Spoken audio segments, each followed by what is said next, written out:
મહેસાણા જિલ્લાના ઊંઝા નજીક આવેલા ઐઠોર ગામમાં આવેલ ગણપતિ ભત્તોમાં ખૂબ જ લોકપ્રિય જોવા મળે છે. પુષ્પા નદીને કાંઠે આવેલા ગણપતિ મંદિર લોકોમાં આસ્થાનું કેન્દ્ર અનેક દશકાઓથી બની રહ્યું છે.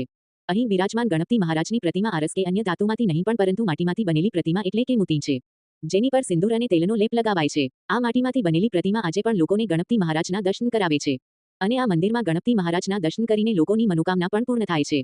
ઐઠોર ગણપતિ મંદિર સમગ્ર ઉત્તર ગુજરાત તથા ગુજરાત રાજ્યમાં ખૂબ જ પ્રસિદ્ધ મંદિર છે. ઐઠોર ગામમાં આવેલા ગણપતિ મહારાજનું મંદિર આશરે 1200 વર્ષ જૂનું છે. દર વર્ષે ગણપતિ મહારાજની મૂર્તિનું જમણી સૂંઢવાળા ગણપતિ મહારાજ છે, જ્યારે ઐઠોર ગામમાં બિરાજમાન ગણપતિ મહારાજ સમગ્ર ભારતના પ્રથમ એવા ગણપતિ છે જે ડાબી સૂંઢવાળા ગણપતિ મહારાજ છે, એટલે પણ એમનો મહિમા અનેરો છે. આ ઐઠોરના ગણપતિ મંદિર સાથે અનેક દંતકથાઓ જોડાયેલી છે. આ ગણપતિ મંદિરનો સંબંધ પાંડવ યુગ સાથે છે, તેમજ સોલંકી કાળમાં પણ રાજાઓ અહીં આવીને પૂજા કરીને જ કોઈપણ શુભ કાર્યની શરૂઆત કરતા હતા. આ મંદિરની માન્યતા મુજબ પ્રાચીન કાળમાં દેવરાજ ઇન્દ્રના લગ્ન હોવાથી દેવી દેવતાઓ જાન જોડીને જઈ રહ્યા હતા, પરંતુ વાકી સૂંઢવાળા ગણપતિને તેમના વિચિત્ર દેખાવને કારણે આમંત્રણ આપવામાં આવ્યું હતું. એવામાં જ્યારે જાન ઊંઝા અને ઐઠોર વચ્ચે આવેલા સોમનાથ મહાદેવના મંદિરે પહોંચી તો ગણેશજીના કોપને કારણે તમામ વ્રતો ભાગી ગયા. ઘટના બનવા પાછળ કારણે સમજાતા દેવોએ ગણેશજીને મનાવવા પુષ્પાવતી નદીની કિનારે 33 દેવી દેવતાઓની પૂજા કરી. નદી કિનારે આજે પણ 33 કરોડ દેવતાઓનું મંદિર આવેલું